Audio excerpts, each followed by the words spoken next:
Master इंशाअल्लाह तू हारेगा। कोचा दामन की जनता दलालों को हराएगी। कोचा दामन की जनता रुश्वत लेने वालों को कभी माफ और कबूल नहीं करेगी। और दूसरी बात, तेजस्वी यादव ने आज मीडिया को इंटरव्यू देते हुए कहा कि असदुद्दीन ओवैसी से मीडिया के लोगों ने पूछा, एक मोहतरमा ने पूछा कि आप ओवैसी से क्यों इत्तेहाद नहीं किए, तो तेजस्वी ने कहा कि ओवैसी, क्या कहा उसने, ओवैसी एक्सट्रीमिस्ट है, चरमपंथी है, इंतहा पसंद है, दहशतगर्द है। आप बताइए हमको, हम तेजस्वी को बोलेंगे बाबू एक्सट्रीमिस्ट को तुम जरा अंग्रेजी में लिख के बता दो।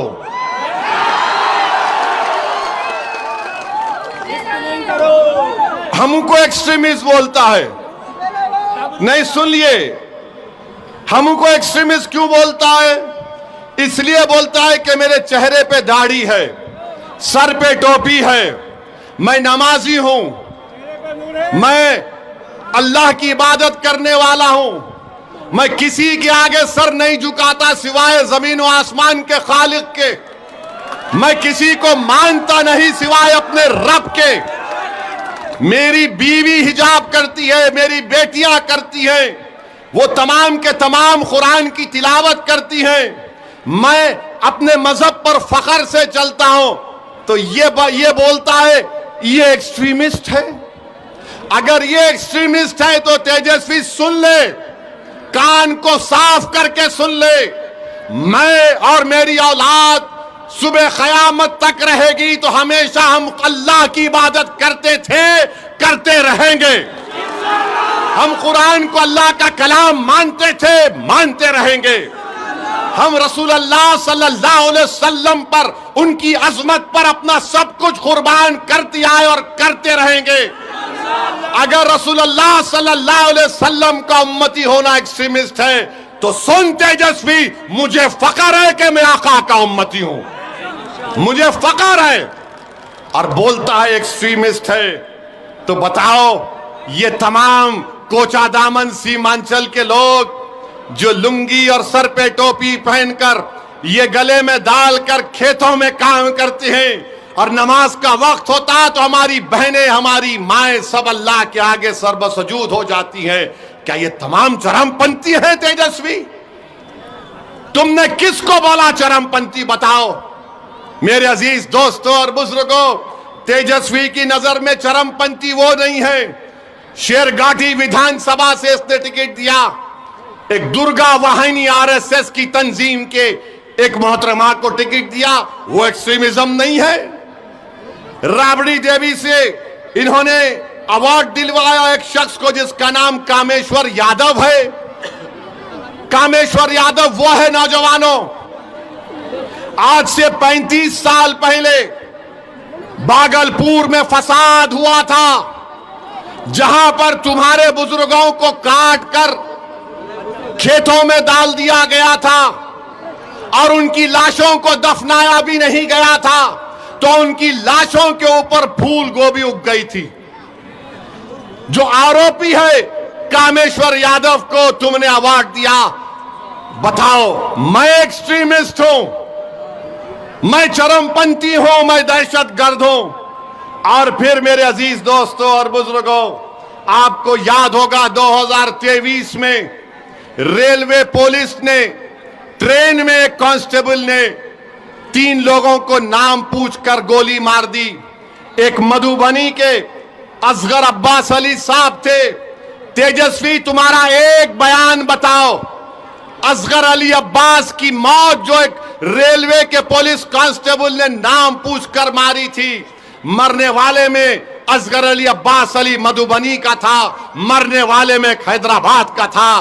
तुम मुझे चरमपंथी और दहशतगर्द कहते हो तेजस्वी, हमने क्या किया मरने वाले के लिए? माजिद हुसैन एमएलए के हल्के का वो बेचारा मजलूम था, उसकी लाश को हैदराबाद मंगवाया। हमारे कॉरपोरेटर बंबई जाकर उसकी लाश को हैदराबाद लाए। हमने सरकार से उस मरने वाले के लिए पैसे दिलवाए, उसकी बेवा के लिए 35 लाख का गवर्नमेंट का एक फ्लैट दिलवाया। अरे तेजस्वी, तुम मरने वाले अब्बास अली मधुबनी के ताल्लुक से तुम एक लफ्ज नहीं बोलते और बोलते ओवैसी एक्सट्रीमिस्ट, चरमपंथी, आतंकवादी है। याद रखो, तुम्हारे इस तरह के बयानबाजियों से कई लोग, मुसलमान बच्चे जेलों में आज सड़ रहे हैं। सुनो, कोचा दामन और सीमांचल और बिहार की जनता जो 14% रहकर वजीर आला बनना चाहता है, यह उसकी सोच है कि जिसके सर पे टोपी और दाढ़ी है उसको चरमपंथी कहता है, आतंकवादी कहता है। बताओ, इस तेजस्वी में और मोदी में अब क्या फर्क बाकी रहा? बताओ क्या फर्क बाकी रहा? ये सबको बोलेगा जिसके चेहरे पे दाढ़ी देखेगा, जिसके चेहरे पे टोपी देखेगा, कुर्ता पैजामा देखेगा, बोलेगा ये चरमपंथी है। मेरे दोस्त, पहचानो इन लोगों को। इलेक्शन आता जाता रहेगा, मगर याद रखो, अगर तुम सांप को दूध पिलाओगे, ये सांप इजहार असवी को डस चुका है, कहीं ये कोचा दामन और सीमांचल की जनता को ना डसे। फैसला तुमको करना है, फैसला आपको करना है। और फिर ये तेजस्वी 8 सितंबर 2022 सीवान में एक 70 साल का बूढ़ा अपने पोते के साथ मस्जिद में नमाज पढ़ रहा है। हट जाओ, मस्जिद में नमाज पढ़ रहा है। गड़बड़ हो गई, पुलिस ने 70 साल के बूढ़े को गिरफ्तार करके जेल भिजा दिया। आपको बता रहा हूं, तेजस्वी उप मुख्यमंत्री है। 2 दिन तक ये बच्चा पुलिस स्टेशन में रहा। उस बच्चे की मां पुलिस स्टेशन के बाहर खड़े रहकर रो रो कर पुकार रही थी, मेरा बच्चा 13 साल का नहीं है, ये बर्थ सर्टिफिकेट है 8 साल का है। कौन गया? अख्तर अली मान गया दौड़कर। इस जालिम तेजस्वी ने क्या किया? उस 8 साल के बच्चे को जेल भिजा दी। कानून ये बोलता है जो 15-16 साल के होते हैं उनको अलग जेल होती है। आप सोचो थोड़ी देर के लिए, अगर आपका बेटा होता 8 साल का होता तो 2 दिन अपनी मां बाप के बगैर पुलिस स्टेशन में था, 4 दिन जेल में था बड़े बड़े कातिलों के साथ। मैं जब सोचता हूं मेरे रोंगटे खड़े हो जाते। तुम उप मुख्यमंत्री थे, 7 दिन के बाद वो बच्चे को बेल हुई और लोग बोलते हैं ओवैसी क्या करेगा? अरे ओवैसी कुछ नहीं करा, मगर कम से कम एक कुत्ते की तरह पुकार रहा था, मेरा बेटा है, छोड़ो छोड़ो छोड़ो। तुम तो कुर्सी पर बैठे थे, तुमसे उतना भी नहीं हो सका। क्या फायदा इन लोगों को इख्तिदार की कुर्सियों पर बिठाने का, जब एक 8 साल का बच्चा 7 दिन के लिए अपनी मां से महरूम। हुस्नो इश्क की बातें गजल में हम भी कर सकते हैं, हुस्नो इश्क की बातें, मगर हालात हमको मोम से पत्थर बनाते हैं। अरे सुभान अल्लाह, मगर हालात हमको मोम से पत्थर बनाते हैं।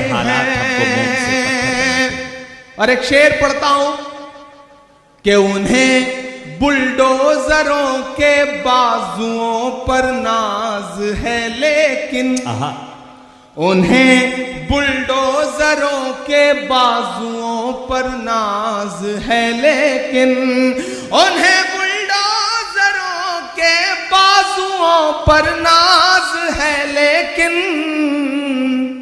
हमारा फर्ज है हम बेघरों के घर बनाते हैं।